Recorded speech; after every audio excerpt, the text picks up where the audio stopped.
के बारे में सोचेगा। नमस्कार, मैं हूं आपके साथ गौरव राजेंद्र। बुलेटिन की शुरुआत करते हैं। चंडीगढ़ में हरियाणा सिविल सचिवालय में हरियाणा कैबिनेट की अहम बैठक हुई, जिसकी अध्यक्षता सीएम नायब सिंह सैनी ने की। आपको बता दें कि बैठक में कई अहम फैसले लिए गए, जिसके बाद सीएम नायब सिंह सैनी ने प्रेस कॉन्फ्रेंस की और बैठक में लिए गए निर्णयों की जानकारी दी। साथ ही आपको बता दें कि सीएम सैनी ने बताया कि पानीपत में टेक्सटाइल इंडस्ट्री के लोगों की तरफ से बजट पर चर्चा के दौरान सुझाव दिए गए थे और इन सुझावों को मानते हुए हरियाणा आत्मनिर्भर टेक्सटाइल पॉलिसी को 18 दिसंबर 2026 तक बढ़ा दिया गया था। साथ ही कैपिटल इन्वेस्टमेंट सब्सिडी योजना के तहत जो कैप थी उसे भी हटा दिया गया है। सीएम ने बताया कि पहले 86 प्रोजेक्ट जो है मंजूरी का प्रावधान था, अब इसमें कोई कैप नहीं है। उन्होंने कहा कि हरियाणा में पानीपत, गुरुग्राम, फरीदाबाद और सोनीपत में कपड़ा इंडस्ट्री को विकसित करने पर भी ध्यान दे रहे हैं। सीएम ने कहा कि 2700 करोड़ के निवेश का लक्ष्य है और जिसमें 20,000 युवाओं को रोजगार भी मिलेगा।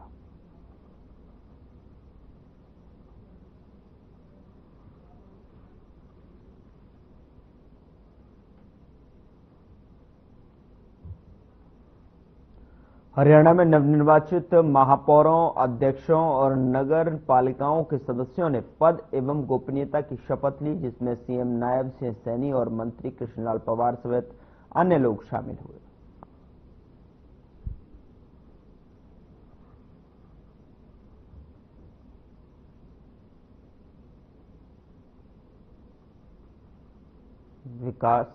निकाय सदस्यों का शपथ समारोह यहां पर पंचकुला में, जहां पर सीएम सैनी ने भी शिरकत की। साथ ही साथ कृष्णपाल पंवार भी जो है, कृष्णलाल पंवार भी यहां पर शामिल हुए, कि इन्होंने नवनिर्वाचित महापौरों और कैंडिडेट को जो है शुभकामनाएं भी दी हैं। सदस्यों ने गोपनीयता की शपथ ली।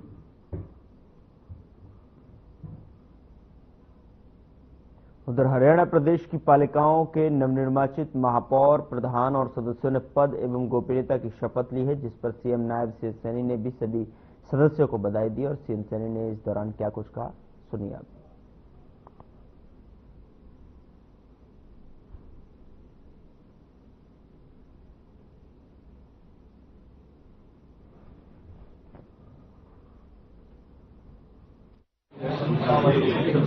ये ट्रिपल इंजन की सरकार आज इस सभागार में आज यहां पर मौजूद है। मैं हरियाणा सरकार की ओर से आप सबका स्वागत करता हूं, आप सबका अभिनंदन करता हूं। साथ ही सभी नवनिर्वाचित नगर निगमों के हमारे मेयर, नगर परिषद और नगर पालिकाओं के हमारे चेयरमैन और सभी माननीय सदस्यों जो निर्वाचित होकर के आए हैं, नवनिर्वाचित हुए हैं, मैं आप सबको भी बहुत बहुत बधाई और शुभकामनाएं देता हूं। मुझे हार्दिक प्रसन्नता हो रही है कि सभी चुने हुए प्रतिनिधि एक स्थान पर आज शपथ लिया है। मैं आप सब जनप्रतिनिधियों को एक बार फिर बहुत बहुत बधाई और शुभकामनाएं देता हूं। एक ही घर में रहते हैं जी, व्यवहार अलग है, अच्छा लगा और इस प्रकार की आपस में डिस्प्यूट नहीं होनी, क्योंकि हमारा ही परिवार, हम पंजाब से भी अलग उसमें आ जाते सब, दो भाई हैं।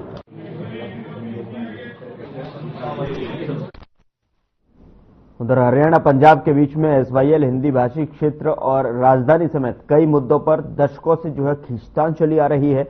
इन मुद्दों पर दोनों ही राज्यों के राजनीतिक दल आपस में टकराते रहे हैं। विधानसभा के अध्यक्ष हरविंद्र कल्याण और मुख्यमंत्री नायब सिंह सैनी मंगलवार को पंजाब विधानसभा के चल रहे बजट सत्र की कार्यवाही देखने के लिए पहुंचे। दरअसल पंजाब विधानसभा में पंजाब स्पीकर से मुलाकात के बाद में हरियाणा और पंजाब के बीच मजबूत रिश्ते पर जोर दिया है और कहा कि एक ही घर में रहने वाले दो भाई हैं। विधानसभा की कार्रवाई एक घर विच दो भरा एक दीवार इकट्ठे भरा रह रहे हैं। कोई घर विच मैं आपने गल दसी एक घर विच दो भरा रह रहे एक दीवार बीच तो कोई समस्या का। उधर रेवाड़ी में हरियाणा के पूर्व कैबिनेट मंत्री डॉक्टर बनवारी लाल का बयान सामने आया है। उन्हें कहा है कि केंद्र और प्रदेश के बाद में अब नगर निगम व नगर परिषद निकाय चुनाव में सबसे ज्यादा बीजेपी के चेयरपर्सन और मेयर बीजेपी सरकार की सबका साथ सबका विकास का नतीजा है। इसी के साथ ही उन्होंने कांग्रेस पर तंज कसते हुए कहा कि जो कांग्रेस अपना संगठन तक नहीं बचा सकी और न बना सकी और प्रदेश अध्यक्ष को बिना संगठन बनाए ही हटाया गया, ये दर्शाता है कि कांग्रेस अब बीते दिनों की बात हो चुकी है।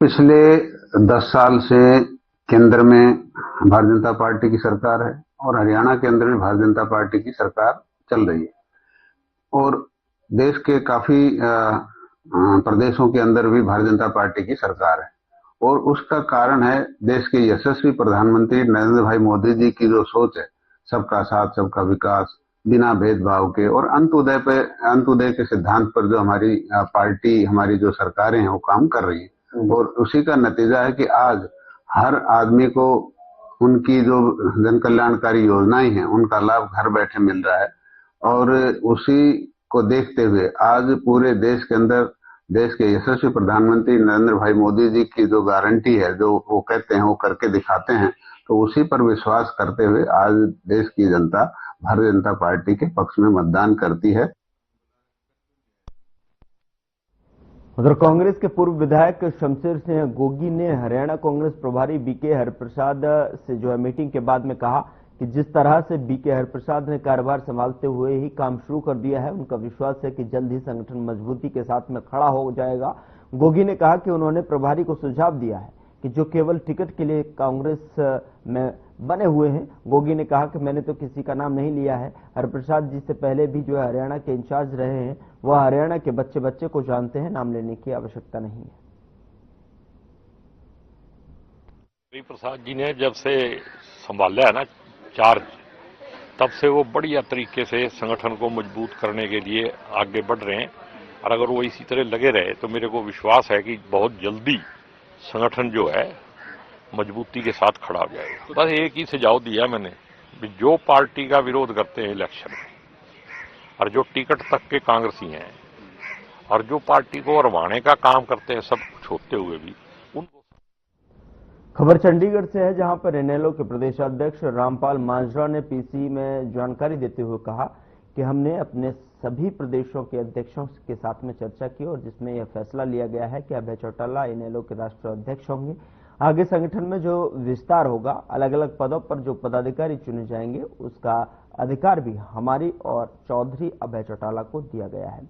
वहीं इस मामले पर बोलते हुए अभय चौटाला ने कहा कि अगर अलग अलग राज्यों के प्रदेश अध्यक्षों ने मिलकर मुझे यह जिम्मेदारी दी है, मैं भरोसा दिलाता हूं कि मेरा प्रयास रहेगा कि चौधरी देवीलाल की नीतियों को आगे बढ़ाया जाए और चौधरी ओम प्रकाश चौटाला के सपनों को पूरा करूंगा।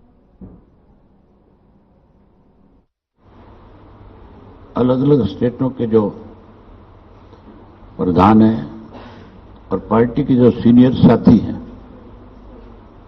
उन सब ने बैठ करके एक बड़ी जिम्मेवारी मुझे दी है कि जो जिम्मेवारी मुझे दी गई है, मेरा हर संभव प्रयास रहेगा कि चौधरी देवीलाल जी की नीतियों को आगे बढ़ाया जाए और चौधरी ओम प्रकाश चौटाला का जो सपना था, उस सपने को साकार किया जाए। मैं जितने भी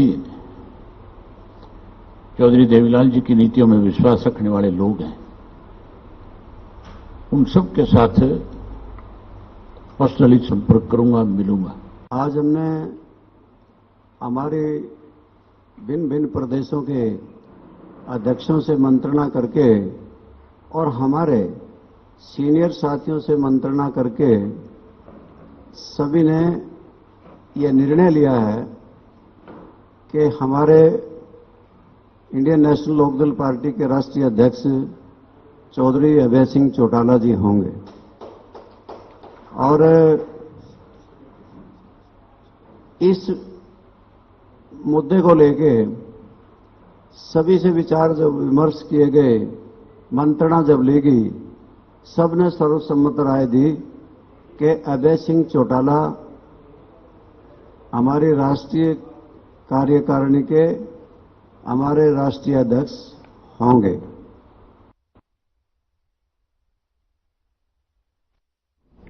पुलिस ने थीम पार्क में महायज्ञ के दौरान गोली चलाने के एक आरोपी को गिरफ्तार किया है। आपको बता दें कि अपराध अन्वेषण शाखा 2 प्रभारी निरीक्षक मोहनलाल ने बताया कि दिनांक 22 मार्च को पुलिस को दी गई अपनी शिकायत में आशीष, जो लखनऊ यूपी का रहने वाला है, उसने बताया कि वह आश्रम में रहकर पढ़ाई करता है। वह अपने मित्र आकाश और शोरण के साथ में कुरुक्षेत्र में स्वामी हरिओम महाराज के 1008 कुंडीय जन कल्याण यज्ञ में आया था। 18 मार्च से 27 मार्च तक थीम पार्क में चलने वाले यज्ञ की व्यवस्था स्वामी हरिओम महाराज द्वारा की जा रही है। स्वामी के सुरक्षा कर्मियों ने जान से मारने की नीयत से उनके ऊपर गोली चला दी।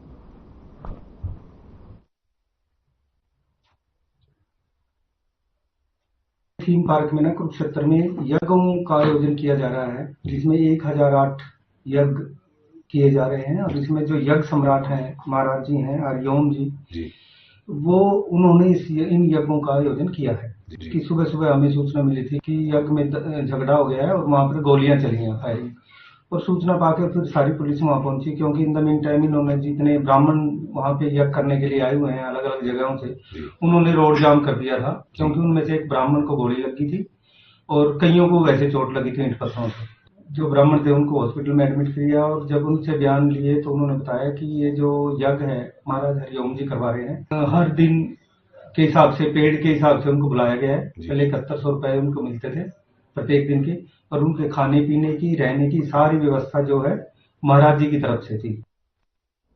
कुरुक्षेत्र पुलिस ने वाहन चोरी की वारदातों को सुलझाते हुए मोटरसाइकिल चोरी करने के 3 आरोपियों को गिरफ्तार किया है। एंटी व्हीकल थेफ्ट टीम की टीम ने जो है मोटरसाइकिल चोरी करने के आरोप में रोहित उर्फ कोको, हरीश उर्फ मिंकू और साहिल वासियान इस्माइलाबाद जिला कुरुक्षेत्र को गिरफ्तार करके उनके कब्जा से जो है चोरीशुदा 6 बाइक बरामद करने में सफलता हासिल की है। जानकारी देते हुए एंटी व्हीकल थेफ्ट प्रभारी निरीक्षक गुरनाम सिंह ने बताया कि 3 जनवरी 2024 को थाना केयू के पुलिस को दी गई अपनी शिकायत में बलदेव वासी मोहन नगर थानेसर ने बताया कि 17 दिसंबर 2023 को जो है वह अपनी मोटरसाइकिल पर गीता जयंती घूमने के लिए गया था। उसने मोटरसाइकिल पार्किंग में खड़ी तो की है, लेकिन जब वो वापस लौट कर आया तो मोटरसाइकिल वहां पर नहीं मिली, जिसको कोई जो है चोर चुरा कर ले गया।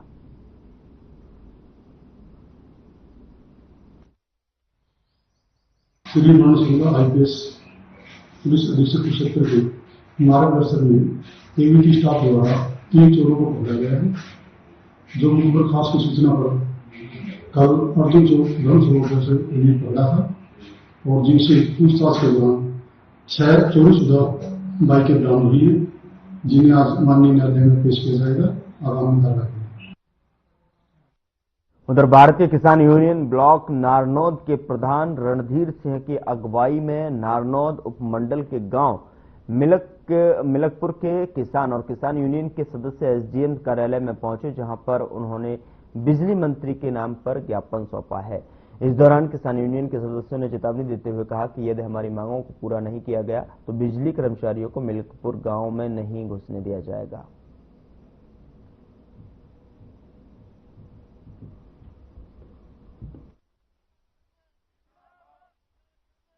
जी, हमें बिजली विभाग के बारे में न हम तंग कर रखे हैं सभी लोग, सभी किसान, उसके बारे में आए हैं। न तो हमारे खेतों की लाइन सही चलती, न गांव की लाइन के सारे पोल टूटे हुए हैं। हम उसकी बार बार वो लगा चुके हैं गुहार।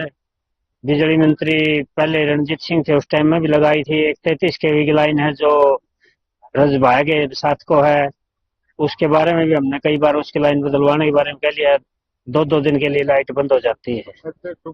आज गांव ने फैसला लिया हुआ हमारा ये कार्य होगा तो ठीक है, नहीं तो हम बिजली बोर्ड को, एक कर्मचारी को, किसी को भी गांव में नहीं घुसने देंगे। बिजली महकमा हाय दिन कदे किसी का छापा कदे किसी का छापा, और जो लोग बिल भरे हैं कंटिन्यू उन्हें कम आ रहा है। रही बात दूसरी, ये अपना काम तो कर नहीं रहे। 2 साल हो गए हमने 33,000 जो लाइन हमारे जारी है बुडाना से मरीजपुर फीडर, मरीजपुर पावर हाउस, वो लाइन बिल्कुल सफेदनामा को है। और हम बिजली मंत्री को शिकायत कर चुके हैं, मुख्यमंत्री को भी शिकायत कर चुके हैं, जो भी कोई भी अधिकारी आओ उसको भी लिख के दे चुके हैं। बार बार लिख के देने तभी वो लाइन नहीं बदली जा रही, जो कि आए दिन उस लाइन में फॉल्ट हुआ है और उसके बारे में हम बार बार कहो हाँ भाई इसको बदलो यहाँ से। दूसरा, जो 11,000 की लाइन है मरीजपुर से मिलकपुर। फरीदाबाद मंडी प्रशासन ने गेहूं की खरीद को लेकर तैयारियां जोरों पर हैं। बता दें कि 1 अप्रैल से जो है गेहूं की खरीद शुरू होगी, जिसे लेकर जो है जिला उपायुक्त विक्रम सिंह यादव ने मंडी के अधिकारी और खरीद एजेंसियों के साथ में बैठक की और गेहूं खरीद की तैयारियां की जो है समीक्षा की है। आपको बता दें कि उपायुक्त ने निर्देश दिए कि किसानों को किसी भी तरह की परेशानी ना हो। प्रशासन ने मंडियों में सफाई, पीने के पानी, बैठने की व्यवस्था की है और मेरी फसल मेरा ब्यौरा पोर्टल पर रजिस्ट्रेशन 27 मार्च तक जारी रहेगा। बता दें कि मजदूरों और ट्रांसपोर्ट की कोई कमी न हो, इसके लिए भी प्रबंध किए गए हैं। बारिश से अनाज बचाने के लिए तिरपाल की व्यवस्था की गई है। सुरक्षा के लिए पुलिस और फायर ब्रिगेड की गाड़ियां तैनात रहेंगी। और जैसा कि अप्रैल माह से जो हमारी खरीद है गेहूं की वो शुरू होगी, तो इसके जो तैयारियां करनी थी वो सारी हमारी पूर्ण है, चाहे वो साफ सफाई की हो, पानी की हो, शौचालय की हो, या जो हमारे किसान भाई आएंगे उनके व्यवस्था की हो। और साथ ही जो अभी मेरी फसल मेरा ब्यौरा पे जो वेरिफिकेशन है वो भी सारी अभी जल्दी पूरी हो जाएगी, तो उससे लोगों को रजिस्टर करने मतलब आगे जो मंडी में आएंगे तो उसमें भी दिक्कतें नहीं आएंगी। तो हमारी तरफ से सारी तैयारियां पूर्ण है और जैसे ही खरीद शुरू होगी हमारी सारी मंडियां जो भी नोटिफाई होती हैं उन सभी में टाइमली हम खरीद करवाएंगे। उधर पुलिस पर 22 वर्षीय युवक के साथ में मारपीट का आरोप लगा है। दरअसल आपको बता दें कि आरोप ये भी है कि पिटाई के चलते युवक की मौत हो गई।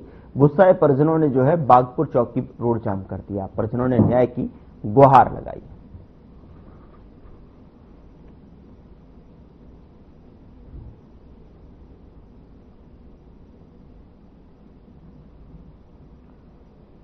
उधर शहर में रॉन्ग साइड ड्राइविंग की समस्या बनती जा रही है, जिसको देखते हुए ट्रैफिक पुलिस लगातार लोगों को नियमों के प्रति जो है जागरूक कर रही है, लेकिन इसके बावजूद भी कई लोग नियमों की अनदेखी लगातार कर रहे हैं, जिससे सड़क हादसों का खतरा बना हुआ है। बल्लभगढ़ बस स्टैंड के traffic booth incharge ASI Rajesh Kumar ने बताया कि रॉन्ग साइड वाहन चलाने वालों के खिलाफ लगातार कार्रवाई की जा रही है। पुलिस नियम तोड़ने वालों का चालान कर रही है और उन्हें नियमों का पालन करने के लिए भी जागरूक कर रही है।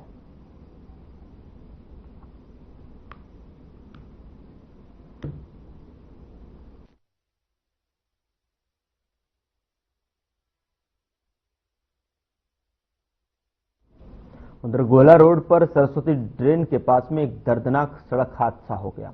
दरअसल आपको बता दें कि जिसमें कार चालक की मौके पर ही मौत हो गई। यह हादसा इतना जबरदस्त था कि कार सवार जसवीर सिंह की मौके पर ही जान चली गई और मृतक की पहचान जो है उसकी कार से मिली आधार कार्ड के जरिए हुई है। जसवीर सिंह भूना जिला कैथल का रहने वाला बताया जा रहा है।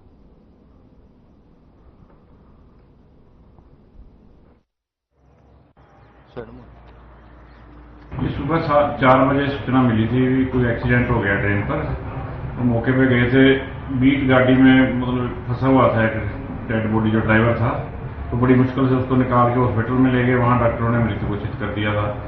तो ये पता चला भी जसबीर सिंह है गांव पूर्णा का रहने वाला और ये अपनी रिश्तेदारी लालगढ़ से आ रहा था और अपने गांव पूर्णा में जा रहा था। तो जो इस बारे उसके चाचे के लड़के महेंद्र के बयानों पर मुकदमा दर्ज कर दिया अज्ञात ट्रैक्टर ट्राली वाले के खिलाफ।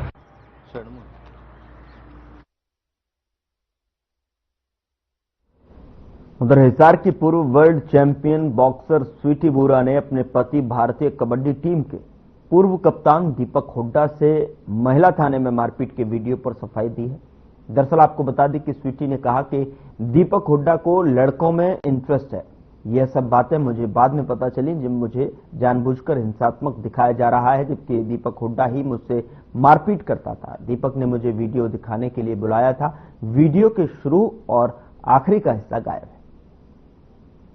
लोगों को बता दूं कि अगर मैं गुनहगार होती तो क्या मैं खुद वो वीडियो निकालने के लिए बोलती?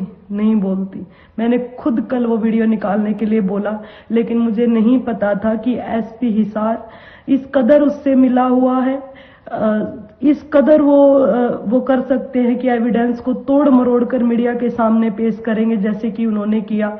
आप वीडियो में देख रहे हो कि कैसे दीपक हुड्डा हंस रहा है। उस दौरान एसपी हिसार ने और दीपक हुड्डा ने मिलके ये प्लान किया था पहले ही कि मेरे को उकसाएंगे, और उस दौरान मैंने जो दीपक हुड्डा मेरे को गंदा गंदा मेरे चरित्र के ऊपर वो बातें बोल रहा है, मैं वो बैठ के सुन भी रही थी। आधे घंटे से वो वीडियो उन्होंने नहीं दिखाया, क्या गंदा गंदी गालियां भी दे रहा है वो। नारनौल में सुबह करीब 3 बजे काठ मंडी स्थित एक फर्नीचर की फैक्ट्री में आग लग गई और इसके कारण फैक्ट्री मालिक द्वारा उसको करीब लाखों रुपए का नुकसान होना बताया जा रहा है। आग लगने की सूचना से मिलने के बाद में दमकल की गाड़ियां मौके पर पहुंचकर आग पर मशक्कत करने के बाद में काबू पाया।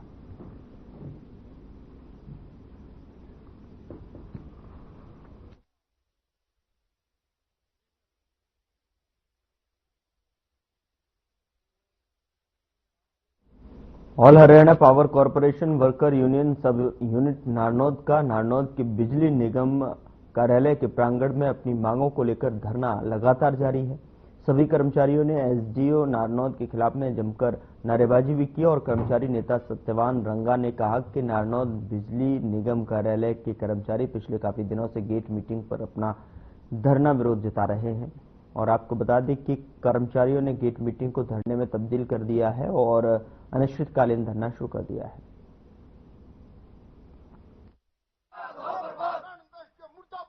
धरने का आज 8वां दिन है और हमारी जो मुख्य मांगे हैं वो हमारी मांगे हैं कि हमारे जो कर्मचारी हैं, जो सब डिवीजन के अंदर जो हमारा ऑफिस है उसमें छत बार बार गिर रही है, वहां न फर्नीचर है न बैठने की जगह है। इसको दुरुस्त कराया जाए ताकि कर्मचारियों की जान माल की जो समस्या है, जो उनकी खतरा है, उनसे बचा जा सके। दूसरी बात, एसडीओ साहब ने समय पे 9 से 5 सीट पे बैठना चाहिए।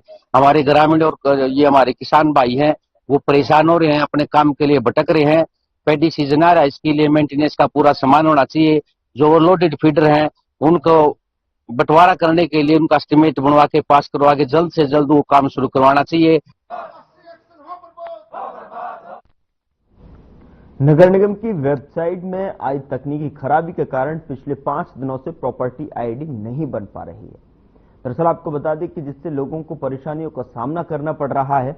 ऑनलाइन पोर्टल ठप होने की वजह से लोग ना तो प्रॉपर्टी आईडी जनरेट कर पा रहे हैं और ना ही टैक्स जमा कर पा रहे हैं। बल्लभगढ़ नगर निगम की जनरल टैक्सेशन ऑफिसर दीपा पब्बी ने बताया कि यह समस्या केवल फरीदाबाद की नहीं बल्कि पूरे हरियाणा में है।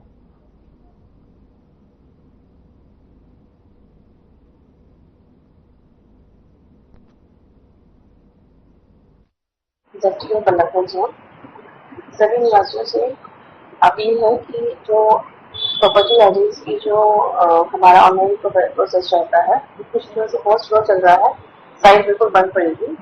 तो आज वो थोड़ा शुरू हुआ है, तो सभी से अपील है कि थोड़ा सा धैर्य रखें, धीरे धीरे सबका काम हो जाएगा और इस पर जितना हम कर सकेंगे उतनी ही तेजी से काम चलेगा। 4-5 दिन से चल रही है ये साइट बिल्कुल बंद है।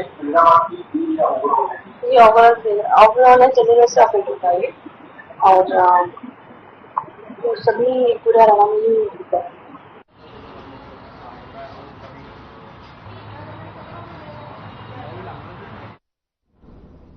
सरस्वती तीर्थ पर हर साल लगने वाले चैत्र चौदस मेले के लिए श्रद्धालुओं का आगमन शुरू हो गया है। यह मेला 27 से 29 मार्च 2025 तक आयोजित किया जाएगा, लेकिन श्रद्धालु पहले से ही यहां पहुंचने लगे हैं। सरस्वती हेरिटेज बोर्ड हरियाणा के उपाध्यक्ष धुम्मन सिंह किरमिच ने कहा कि मेले की सभी तैयारियों को पूरी कर लिया गया है, जिससे श्रद्धालुओं को किसी भी प्रकार की परेशानी ना हो। इस धार्मिक मेले में हरियाणा, पंजाब, चंडीगढ़, हिमाचल, यूपी से साथ साथ दिल्ली सहित देश विदेश से लाखों श्रद्धालु आते हैं। यहाँ वे सरस्वती नदी के तट पर पूजा अर्चना कर आस्था प्रकट करते हैं। मेले के दौरान सुरक्षा व्यवस्था को मजबूत करने के लिए भारी पुलिस बल और सीसीटीवी कैमरों की व्यवस्था की गई है। साथ ही शहर के सौंदर्यीकरण पर भी विशेष ध्यान दिया गया है, जिससे बाहर से आने वाले लोगों को अच्छा अनुभव मिले। चैत्र चौदस मेले सिर्फ एक धार्मिक आयोजन नहीं बल्कि हमारी संस्कृति और आस्था का भी प्रतीक है, जहां लाखों श्रद्धालु आकर पुण्य लाभ अर्जित करते हैं।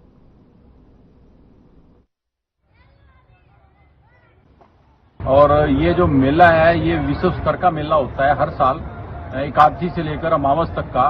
और प्राचीन समय में ये 5 दिवसीय होता था, लेकिन अब कुछ क्योंकि लोगों के पास संसाधन इतने बढ़ गए हैं तो 3 दिन का ये है। और अब की बार हम पूरी सफाई व्यवस्था यहाँ पर पूरा प्रशासन और सभी ब्राह्मण लोग जितने हमारे हैं, गुरुजन जितने हमारे हैं, जितने हमारे साधु संत हैं, सभी इसमें सहयोग कर रहे हैं और बहुत अच्छा वातावरण यहाँ का है। और इसी को देखते हुए यहाँ पर 5 प्रदेशों के लोग यहाँ पर आते हैं, जिसमें मुख्यतः पंजाब जो मालवा क्षेत्र है अपने पूर्वजों के लिए पिंडदान करने के लिए सरस्वती के तट पर यहाँ पर पहुंचते हैं, क्योंकि ये पर्यटक जो तीर्थ है बहुत प्राचीन तीर्थ है।